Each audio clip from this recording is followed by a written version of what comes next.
Okay, I'm recording. Oh, I see what you said, Jessica. I'll address that in just a moment. This is the beginning of week 3 of Principles of Business. It is 5/22/23. I appreciate everyone for showing up. You guys are awesome. Uh, so you said you had a late penalty on your retake. Let me look at that real quick. I did not know that was a thing. There should not have been a late penalty on it. You remember which one it was, Jessica?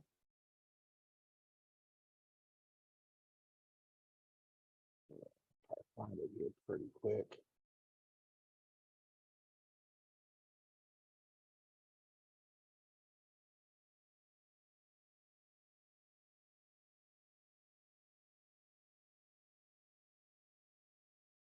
Week 1. Okay, let's look here. So one of the reasons for these meetings too is to get some of this housekeeping out of the way, especially with people who are always doing as well as you guys are. But that's the people who, and you said week 1 test. Okay.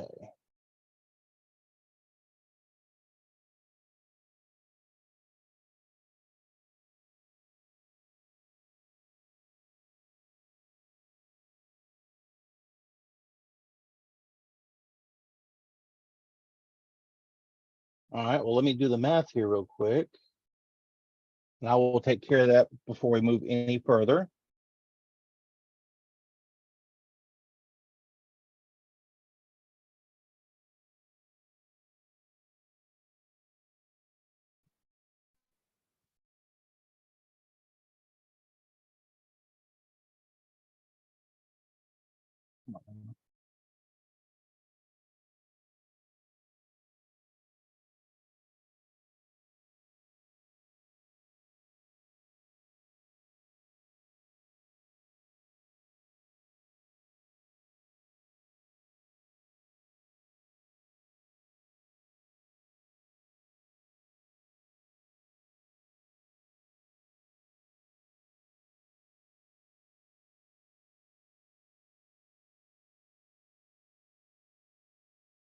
Okay, Jessica, that is fixed.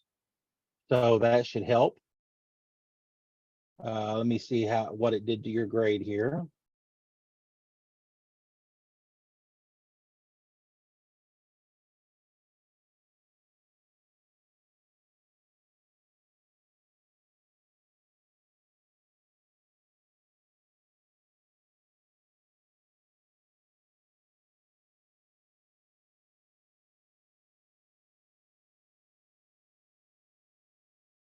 And survey says, all right.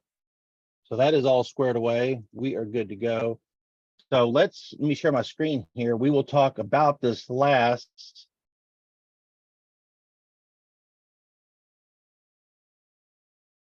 discussion assignment. And we have an article to read, which is the E-Gene article, and how entrepreneurship might be genetic. Okay, and they're asking, I guess this is the old, this is a takeoff on the age-old debate. Oh, ad. I hate it so much. On nature versus nurture. So we can read through this real quick. So they say becoming an entrepreneur can be a big leap of faith for anybody because it's risky. It can be scary. In the end, you want to know that somehow you have the upper hand. Having science on your side can help give you this confidence, which leads us to a discussion about whether genetics could be a factor in your favor. If entrepreneurship was genetic after all, wouldn't you want to know? Furthermore, wouldn't you want to know if you fit the mold? Although there haven't been too many studies on the subject, there are scientific theories and one major study that can help give you a little bit of insight into the interesting question. Consider this evidence below and then decide for yourself whether genetics are something that you're going to take into consideration when deciding if entrepreneurship is right for you. Okay, done from in the Department of Twin Research and Genetic Epidemiology at King's College in London. Well, it must be, it's London, right? They do all the smart stuff at King's College. The study was conducted by a number of researchers, including Tim Spector and Lynn Shirkus of the Department of College, along with Scott Shane, professor of entrepreneurial studies at Case Western Reserve University. In short, the group studied the behavioral and molecular genetics of entrepreneurship. God, that's kind of a mouthful. Molecular genetics of entrepreneurship by looking into a general pool of people, as well as identical and fraternal twins. They tested the number of businesses a person had started, the length of time someone was self-employed, and other factors such as the desire to run a business. The findings include 37 to 48% of tendency to be entrepreneur is genetic.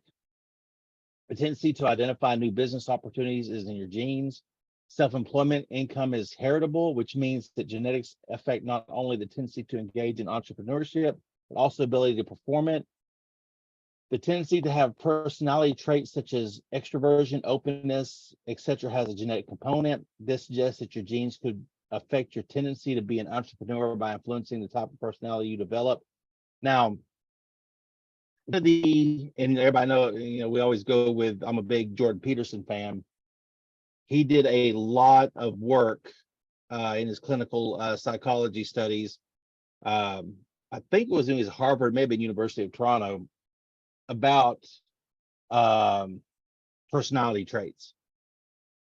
And so if you're ever interested in that, I would look into that under him, because it is pretty interesting about the traits that you are born with. Not to say you can't move past them or work around them, but it is a pretty big component. And it's also and I know I always come back to this, it's also related to gender as well. There's a lot of different gender traits, personality traits, that although like openness is a fairly what they call a feminine trait, although you have men who have openness, but you put it on a bell curve, that's where it goes. Okay, so ads are so terrible. This suggests that your genes could affect your tendency to be an entrepreneur by influencing the type of personality you develop. It is worth noting, however, that Shane did admit that studying aspects of business from any biological perspective is young, so the information we have is limited. Still, the study above is the most authoritative study to date. Are genetics something to take seriously if you're thinking about entrepreneurship as a career? According to Dr. Michael Baird, Chief Science Officer of DNA Diagnostic Center, it's well known we get half of our DNA from each of our biological parents. Every day we are learning more about how a person's DNA influences their physical traits and behavioral traits. It's certainly possible that a person could inherit the genes to be an entrepreneur. I say genes because it's likely a combination of genes, not a single gene. Well, it makes sense. It would be a combination of genes that makes a person a leader, a risk leader, or an entrepreneurial traits that are essentially inherited from our parents. Environmental factors combined with DNA we inherit could also trigger entrepreneurial characteristics. While the scientific evidence is persuasive, studies agree that genetics isn't the end-all be-all for entrepreneurs. There are many other factors such as upbringing, but even more so, some factors outside of them. For example, economics in a particular location, culture, education, taxes, and even natural resource abundance could all affect someone's ability to be a successful entrepreneur. In other words, whether or not you think genetics is a factor, it's hard to argue that it. In other words, whether or not you think genetics is a factor, it's hard to argue that it is the only factor. So in the end, it's important to realize while entrepreneurship might be in your blood, some people have different opinions. Everyone has a chance to success no matter what their genetics. So, and give me a second here. Let me pull this down. Looks like we had somebody come in. Who do we have come in? Mr. Moore.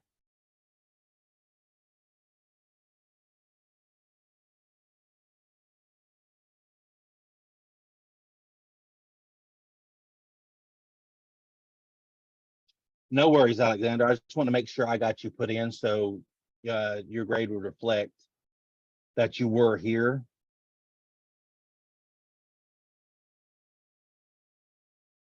Let me move this back.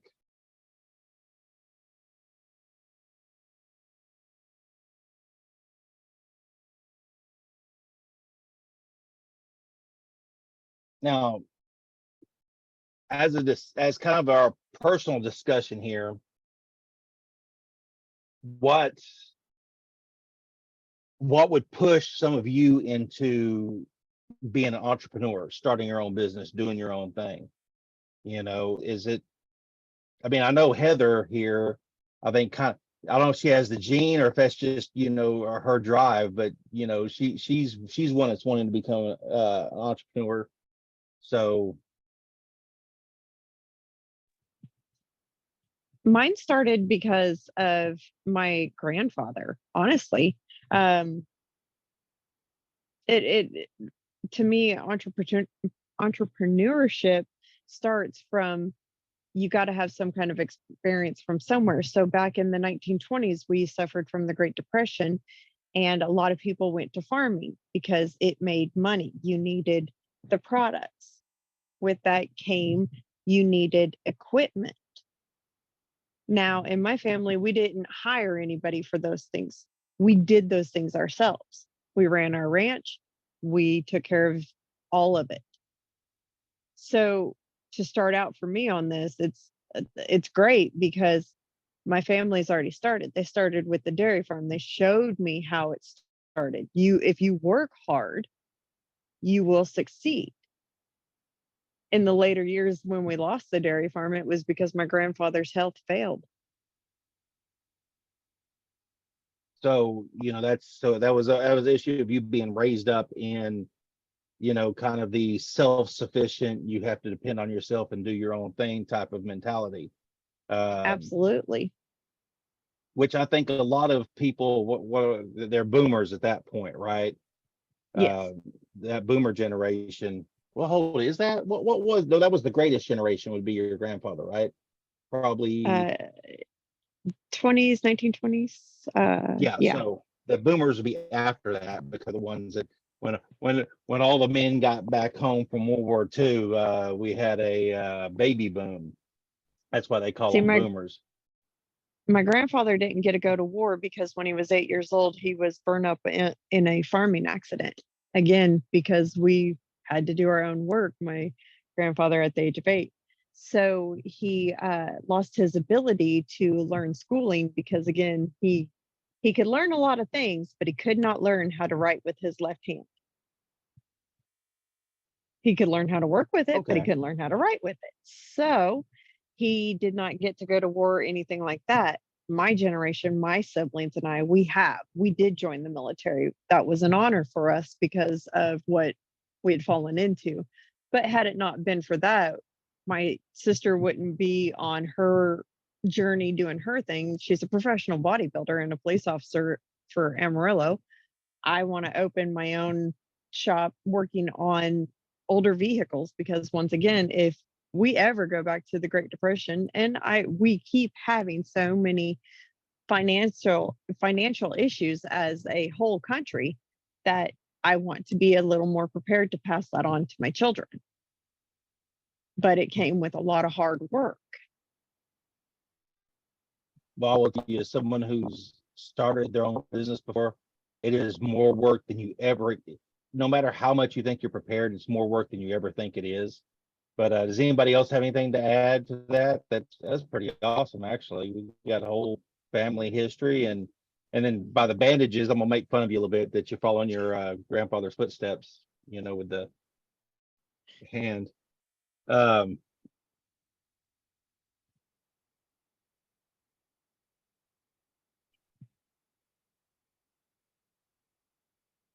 No one has anything else to add?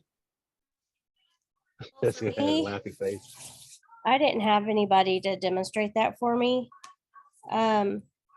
But getting into the cosmetology industry when I did, that's just the way to do it, is to just be your own boss and do your own thing. more hairstylists do that than actually work as an employee somewhere. Right. And is that because, and I'm pretty curious because I noticed that when you go to places like Supercuts or Great Clips or places like that, these franchises, that there's always a turnover. You almost never see the same person, 3 times in a row. So typically that places like that, they pay hourly, and those stylists are usually fresh out of beauty school. They haven't, or they've recently moved to a new area. They haven't built up their clientele. So Do what? in a situation like that, you can work and Okay. do, That's right. I'm sorry, But she's not. Jay's talking. She's not muted. I'm on mute. I muted her right there. Thank you. Thank you. So in those situations, I personally can go in there and in an hour, I can do 4 or 5 haircuts. And to do that and only make, say, $9 an hour, that's working yourself to death. I could take those 5 haircuts and do them in my own chair in a place where I'm renting my little space and have $60 or $80 easy, if not more, like 100. If I do 5, I charge 15. They usually give me a 20. That's $100 in an hour instead of $10 an hour. Right. So a good stylist will usually have a clientele, and it's more profitable to be your own boss than it is to go work somewhere like that. So typically those That may. Oh, go ahead. I'm sorry. so those places like Great Clips, Sport Clips, Supercuts, the place in Walmart, places in the mall, those are all usually hourly or commission or a combination of the two. If you go into a salon where everyone kind of has their own stuff there and you're contacting your stylist to book your appointment, that is going to be an independent contractor who is working self-employed. So could part of that be, how expensive it would be in your chosen field to do it? Because I assume that as a stylist, it's going to be a lot less expensive to start out on your own than it would be to open up a little shop like Heather over here, right? Oh yeah. Most places, most salons, you do what they call booth rent, and you pay a weekly rate for your space, your chair, your everything. Most of those places, you supply all of your own color, all your own products. You are your own little business in that little spot. That takes a little bit of startup, to get invested in like your supplies of, all the hair colors and developers and stuff like that. But when you go somewhere that's hourly or commission, they provide all that stuff for you. Now, I personally worked in salons for over 10 years. And then I ended up finding a space where I could rent for about the same amount as what I would pay in a month for booth rent. So I was able to do that and have my own space, but it was really just big enough for me and maybe one other person to work in. So Just real numbers wise, if you wanted to do that, what would it cost you to start up? I mean, just, nothing to hold it, just as an average. Yeah. So somewhere like that, I think I was able to get in there for about maybe $1,000. But to open a big salon, we're probably talking $50,000 to $100,000. What about you, Heather? How much do you think it's going to cost you to open up your business? First off, let's just talk. Heather, how much have you spent on tools so far? Um, the first time around, I had a $30,000 toolbox with $30,000 worth of tools that my second ex-husband, took in my divorce. So I am literally starting all over from scratch with my $5,000 toolbox from school with my $5,000 worth of tools, and going to school and collecting and having to buy personally myself all over again. So, in order to start my business personally, it's going to cost me easy to about $250,000 just because the shop, the building, the lifts, the experience, just having people come in and hiring the people to come in and teach me a little bit more than what I already know. And that's just on the minimal side of it, because I want to work with antiques and classics. It's going to take some other tools. The one thing I am going to be grateful about is that I will have computers on hand, but I won't have to have as new computers and as updated systems, because I won't be taking in the newer cars. So, okay. So you're looking at you could do it. I mean, on the baseline, Autumn could do it for $1,000. It's going to cost you $250,000. Now, what are you doing, Michael? I know. What program are you in? I'm in the medical billing and coding program. Okay, so yeah, you know, and I don't know if you can do that on your own or not. Can you? Is that like a business you can start on your own? Yes, they said you can. You can start a business, and then you can have other people that work up under you. It's like you can contract Okay. through hospitals or clinics. Yeah. Okay. So, but you probably, I don't know if you looked into see how much something like that would cost you, or are you just going to like try to go to work for a hospital or a clinic or something? No, I haven't. I'm just going to go to a hospital, get a little experience under my belt, before I trade out on that. Because this is a new adventure for me as well. I've always worked in with aircraft, so in quality control. So this is a new adventure for me. So get a little more experience under my belt. Yeah, that's quite a jump from aircraft to medical billing and coding. You're just like, hey, I'm going to do something completely different. I don't want to be anywhere near what I was doing before. Yeah, I'm gonna think totally outside the box. And depending on also cash flow. You know, like when we did a horizontal drilling, cash flow was a big deal.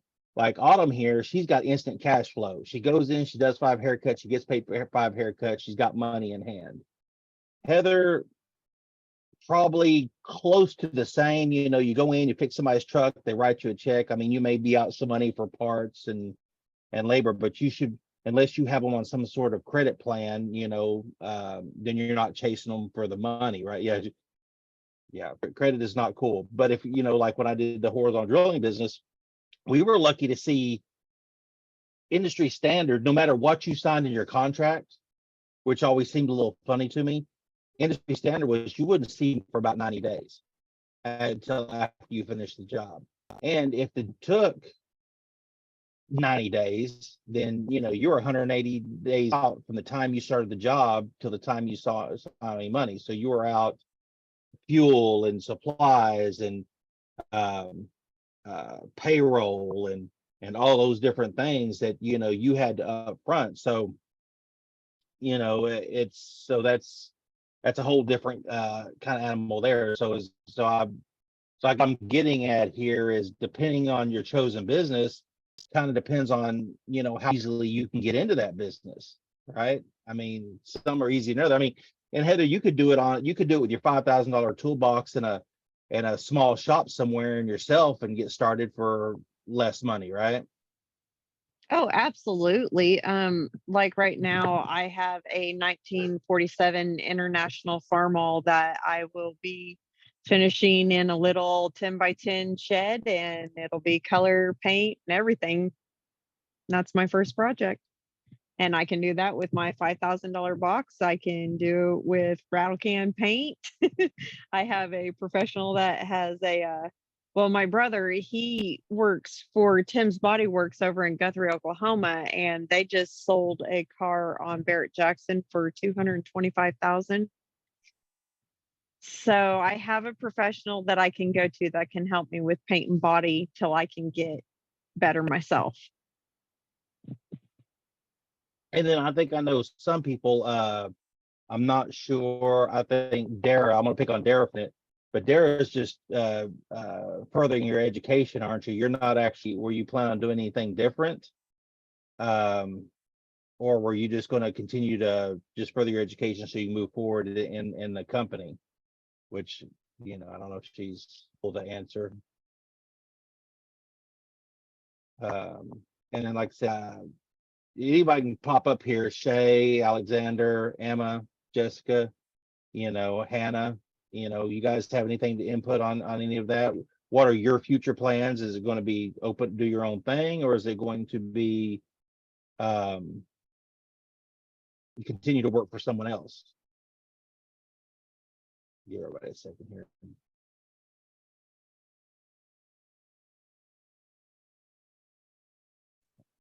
You know, Steve, that's the kind of funny thing about me is I'm going the opposite direction. Getting Well- out of being self-employed and working in a company.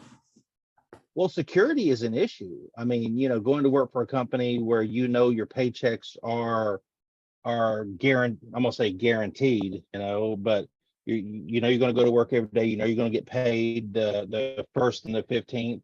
Actually, with us, it's what, 1st and the 16th, isn't it, Autumn? Yeah, 1st and 16th. And so you know you're gonna get paid. You don't have, you know, you can leave at 5 o'clock in the afternoon and not have to think about it until, you know, the next day. And For the that- most part. Yeah, and that's kind of being an adjustment for me because I'm used to having money every day. Right. So I'm like, oh, wait, I didn't go buy this stuff. Now I have to wait until next weekend when I do some more hair. So yeah, Oh, no, it's a little bit of an adjustment. And you know, and we all adjust to that. I mean, I getting paid twice a month is different than getting paid every 2 weeks, and you feel that difference when you run. You know, also it's different than I know when I taught high school down in Texas, you got paid on the 1st of the month, done, and so you really had to budget. You really had to budget because that's all you were getting until the next for 1st of next month. And then if you work for yourself, there was always those times. I remember having these conversations. I'd call my wife about once a week and I say, sweetie, exactly how much money do you need to keep the lights on at the house this week? You know, well, you know, of course she works and she's earned. She said, well, I'll get you here just a second, Jessica. And she said, well, all I need is $400 this week. So I'd call, you know, the office manager, say, okay, transfer $400 into my account. Because, you know, as the business owner, you're the last person to get paid. So there's that risk taking strategy as well. Jessica, that's right. Jessica does makeup.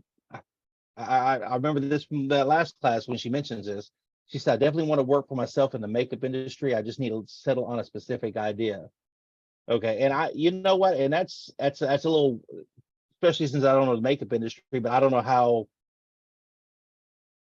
and maybe you can explain it to us one of these days on how you would work for yourself in that industry. Because some industries, it's like, you know, they're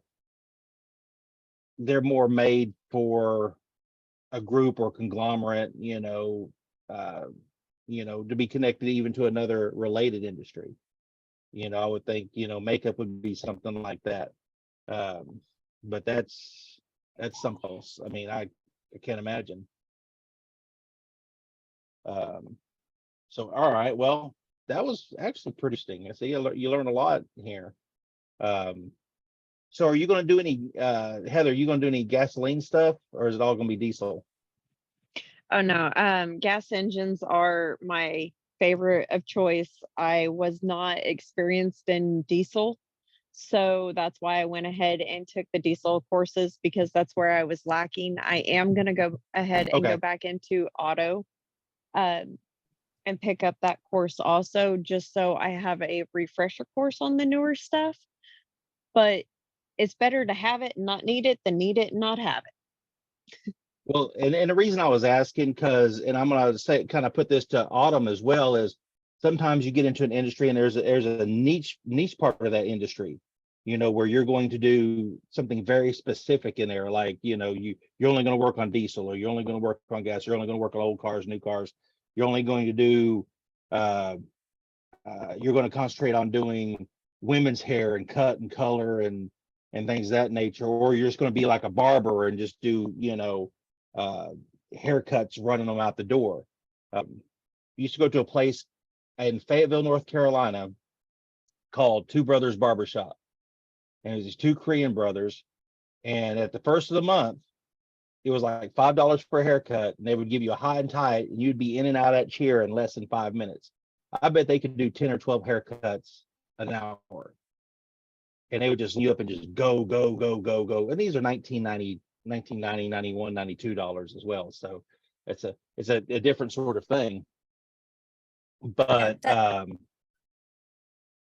That's basically what Jessica is doing as far as like just wanting to do makeup.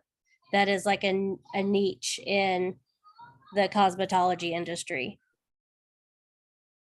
because I mean, I'm sure because you're going to have, like I said, let's see. She wrote here, freelance she said exactly to what you were just saying, by the way. She said, freelance makeup artistry is the easiest way to work for yourself. I want to be on movie sets and doing makeup for music videos. I love special effects makeup too, like haunted houses for Halloween and such. See, that is so awesome. I know who I'm going to call when I want to do a specific, something for Halloween. And But see, I love and so makeup you artists would be like like, that because I see, and I love having makeup artists like that because I love doing pinup. And I pay money to have them do the pinup look just so I can go do photo shoots for no reason because I'm a girl. And I love makeup artists well, that yeah, freelance like that because they bring their personality to it. Michael, maybe they can do our makeup, but we can be pinups as well. Jessica said, love the pinup look. Makeup art is so much fun. And you have to be See? creative. And that's one of the things is truly, I'm always in awe of truly creative people, because that's, that is a whole different subsect of society that, that you just got to appreciate all that goes into being creative. So I'm sure Jessica watches they used to have a show on Sci-Fi. I don't know if they have it anymore, where they would do the makeup, all the weird makeup stuff for as a contest. I can't remember the name of it now. I'm sure she'll come up with it right here, but they would do all the special effects makeup, and it would get weirder and weirder and weirder and more elaborate and things of that nature. And that was always fun to watch, just because, like I said, truly creative people who have this vision and they're able to put it out there. Whether it's makeup, or the guy with the chainsaw on a big log that cuts a guy riding a horse out of it. I'm lucky to be able to cut logs straight, much less create some piece of art in those. So anyway, go ahead. Yeah, I worked in several salons where the other stylist would not want to do updos anymore. So for weddings and proms, I would be booked up just doing everybody else's updos on their clients because of the creativity and the fun with it. And I'm sure there's other specialties, I know, you have cuts. You also have like, ethnic hair. I know that's a different animal as well. Not everybody can cut, anybody's hair, or they're not, I guess, not interested in that. I know we have a guy, actually, we have a guy local here in Okmulgee who's done real well. His name is Seth Walker. He does all the designs, in your hair, when you cut it. He does it all freehand, and he can draw in it and do all that. He won a bunch of contests in Oklahoma City for it. It was really good. And once again, super creative. And so that's just, like I said, one of those things. All right. Well, does anybody else have anything to add before we start tidying up here? I think we've burned as much time on this as we can, unless we want to keep going. I'm always down for that.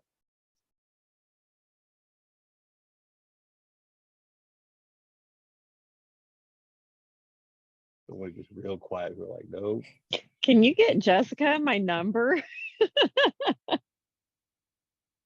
You know what? I will send an email or something out, and I will hook you and Jessica up and let you Thank you. exchange contact information. Thank you. Because I'm like I said, she says she loves the pinup look. Now, when we talk about pinup look, is that like, just said, heck yeah. Is that like back in the old World War II days when they would have Rosie like the Riveter Rosie the and stuff Riveter like and that. Yep.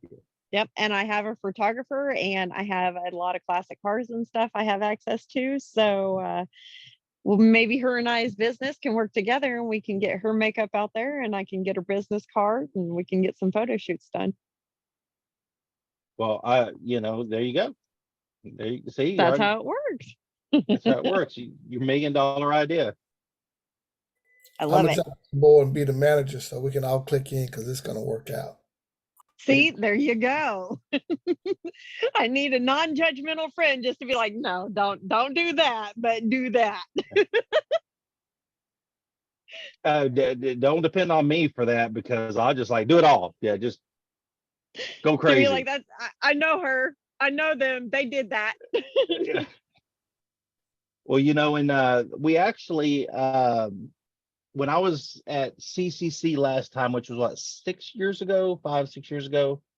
Gosh, it's so long ago. All the billboards they had for Clary Sage were done. All the makeup, the photography, and everything was done by either students or faculty or staff, and they were put up on the billboards all around Tulsa. So that was always kind of neat to see somebody and somebody you've taught all kind of get together and do this collaboration, and then you drive by it. That is so cool.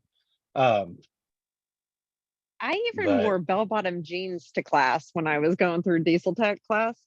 Yep, I had the big old bells, big old Wrangler bells on. I am very artsy like that. Well, that is I awesome. love old school. It is 7:19. Do we have anything to add, or are we about ready to call it a day?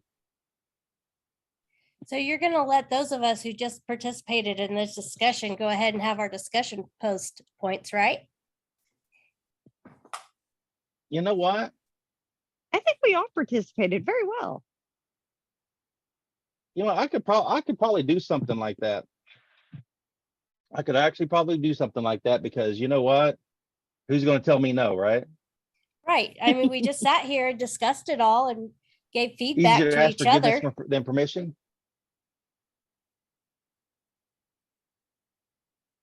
Well, I can stop the share here. Let me just go to this grade section. Bob actually does that a lot, especially with smaller classes. He will go ahead and do that. And this is what, week 3, right? Yes. Yeah. Sorry, we got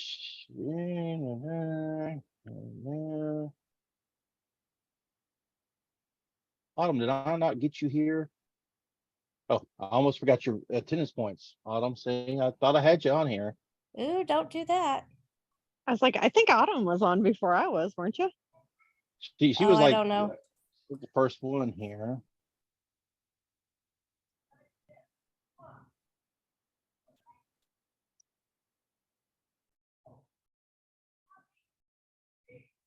I'm working on it. Yes, I am working on it. All right, so grades are now updated. I'm gonna go ahead and stop the recording. As we know, that will be the official end of class.